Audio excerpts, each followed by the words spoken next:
લીલિયામાંથી આપણે પોલીસ સાહેબને બધા આવ્યા છે આપણને કંઈક વિશેષ માહિતી આપવા, કંઈક જાણકારી આપવા, કારણ કે અત્યારે સાયબર ફ્રોડ બહુ થાય છે, એના માટે જાગૃતિ આપવા કે આપણે એમાંથી કઈ રીતે બચી શકીએ, એના માટે આપણે આ સાહેબને મેડમને એ લોકો સમજાવશે તો આપણે એમને ધ્યાનથી સાંભળીએ.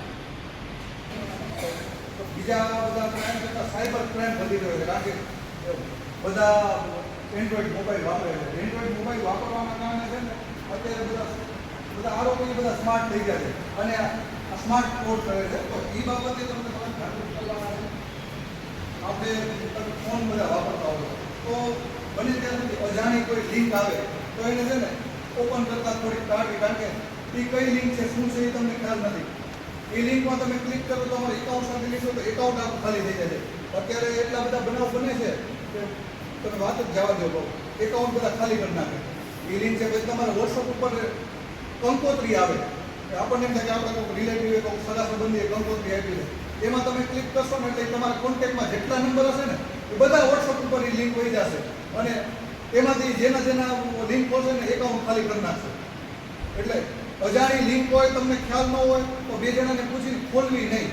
પછી અત્યારે વ્યૂ એકાઉન્ટનું ચાલે છે કે ભાઈ અત્યારે આપણે સામાન્ય રીતે પૈસાની જરૂર હોય તો માણસો પોતાનું એકાઉન્ટ આપી દે છે. તમારું બેંક એકાઉન્ટ હોય તો 5,000, 10,000, 20,000, 25,000 એકાઉન્ટ ભાડે આપી દે છે.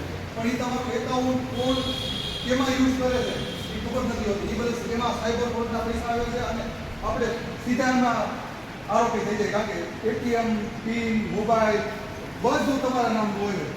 એમાં સાયબર ફ્રોડના પૈસા આવે એટલે સીધા આપણે આરોપી થઈ જઈએ છીએ. એટલે બને ત્યાં સુધી આપણું એકાઉન્ટ કોઈને દેવાનું નહીં, ઘરે વાત કરવાની કે ભાઈ કોઈને કોઈનું એકાઉન્ટ આપવું નહીં. પછી બીજું અત્યારે ડિજિટલ એરેસ્ટ ચાલે છે.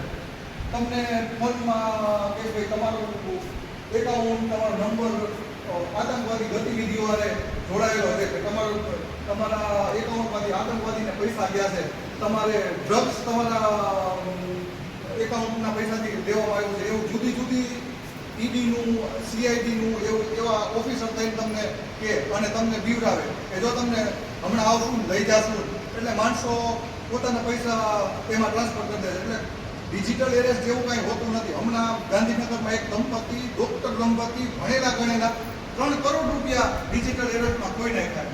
એટલે તમને એટલા બીવરાવે કે તમને આમ લઈ જશું, તમને મારશું, તમને પકડી જશું. એટલે ડિજિટલ એરેસ્ટ જેવું કંઈ હોતું નથી.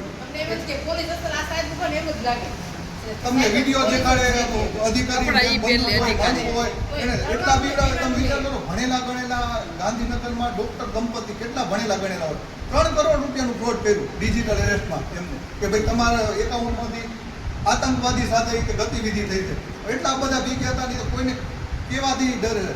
હમણાં જ આપણે આંબા ગામના આપણા જ વિસ્તારની વાત કરું છું. અમે આવી રીતે સાયબરનો સેમિનાર કર્યો. કેટલી વખત એ પોલીસ સ્ટેશન આવી ગયેલા ભાઈ, કેટલી વખત અમે એમને જાગૃત કરેલા, છતાં એમને 2 લાખ રૂપિયા ગુમાવી દીધા. એમને આવ્યું કે ભાઈ કે એમને યુટ્યુબમાં એમ જોયું હશે, વિડીયો જોયો કે ભાઈ આમાં મારે કે તમારે કે લોન લેવી હોય તો એ કે આમાં એને વિડીયો જોયો, પછી એમાં નંબર દીધા, એને ફોન કર્યા કે મારે કે 2 લાખ રૂપિયાની લોન. એટલે એને એમ કીધું વાંધો નહીં, તમારે આટલો ચાર્જ લાગશે, આ ચાર્જ લાગશે, આમ ચાર્જ લાગશે, એમ કરીને કેટલાય બધા પૈસા નાખી દીધા, 5,000, 10,000 એવી રીતે કેટલી એન્ટ્રી કરી.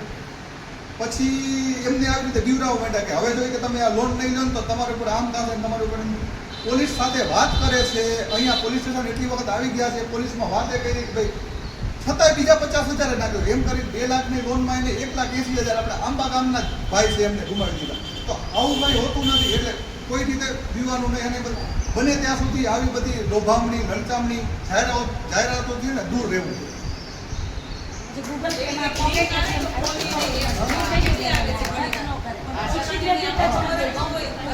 આમાં છે ને ભણેલા ગણેલા દાદા ભોગ બને છે, સારા ભણેલા ગણેલા ભોગ બને છે.